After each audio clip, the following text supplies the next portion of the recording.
Okay, so I have some very sombering news to bring to you. I say that because these things are always very hard on your ears. It's very hard to hear whenever we're talking about mass death on the scale of which we do when we're referring to the United States military and the war crimes that they so often commit. So the New York Times seemingly actually did a good job on this story. They're the ones that first broke it. And the title of this New York Times article is How the U.S. Hit an Airstrike That Killed Dozens of Civilians in Syria.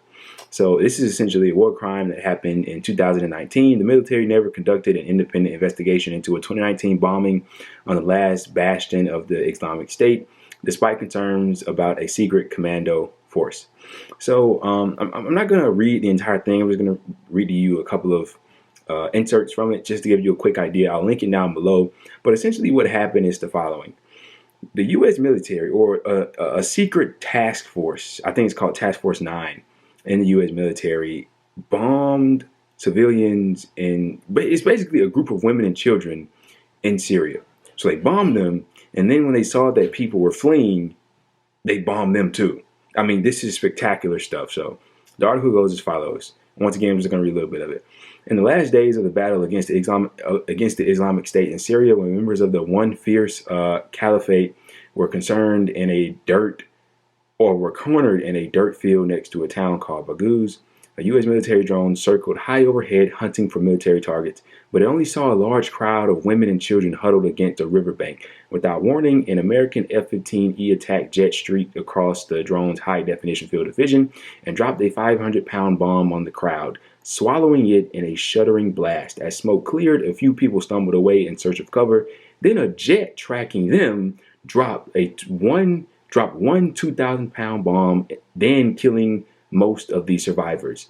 It was March 18, 2019, at the U.S. Military's busy Combined Air Operations Center at Al Udeid Air Base in Qatar.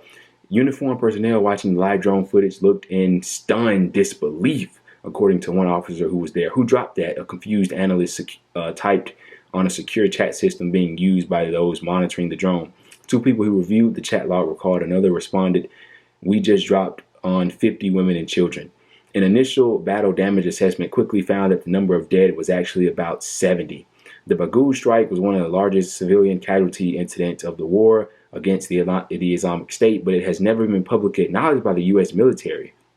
The details reported here for the first time show that the death toll was almost immediately apparent to military officials. A legal officer flagged the strike as a possible war crime that required an investigation, but at nearly every step, the military made moves that concealed the catastrophic strike. The death toll was downplayed. Reports were delayed, sanitized, and classified. United States-led coalition forces bulldozed the blast site, and top leaders were not notified.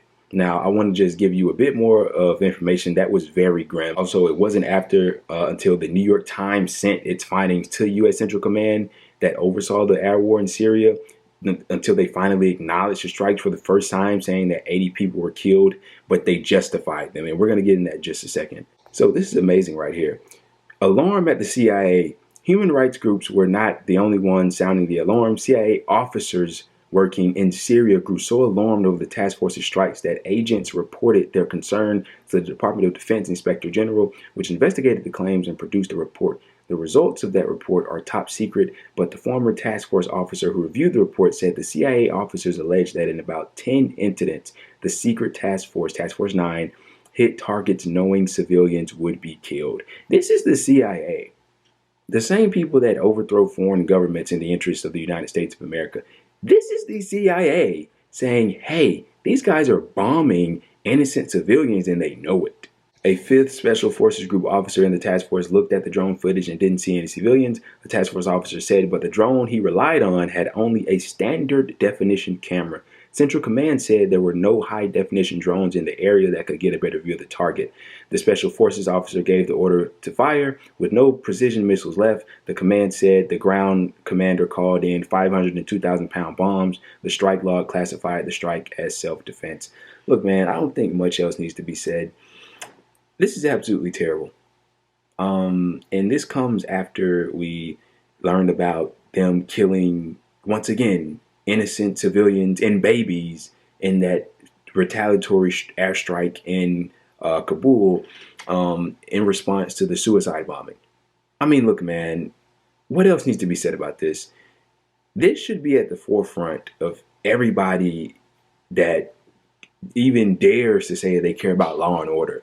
You know, I love that. Here in this country, we have these people, politicians, conservatives online, many Democrats, that say, oh, you know, we care about law and order and maintaining the peace.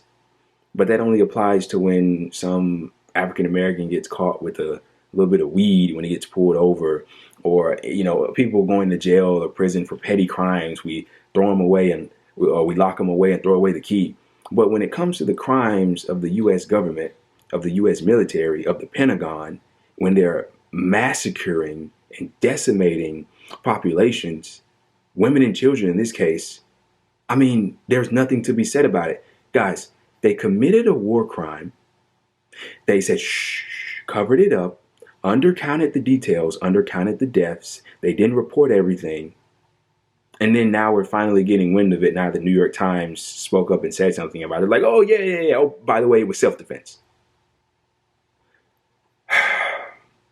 Look, man, this is a really terrible situation that we're dealing with. There's no oversight. They just do whatever they want, and they do it with our tax dollars. The United States of America is the world's leading terrorist. Our political leaders love to grandstand and fearmonger about people like China, Russia, Iran, and all the rest of them. And they turn to you and they tell you, you know, these people, they're upping their military. They're look at what they're doing to, their populations.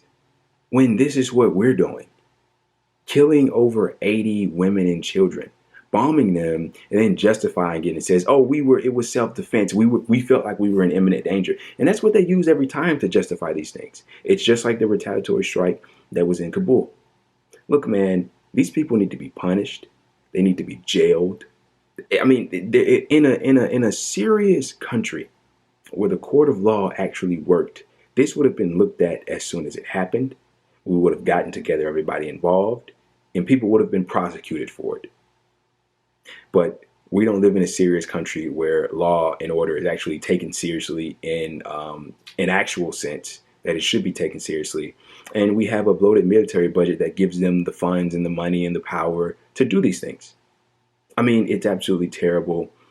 I mean, it's heartbreaking to hear about these things, but this is another case of American imperialism and hegemony doing what it always does.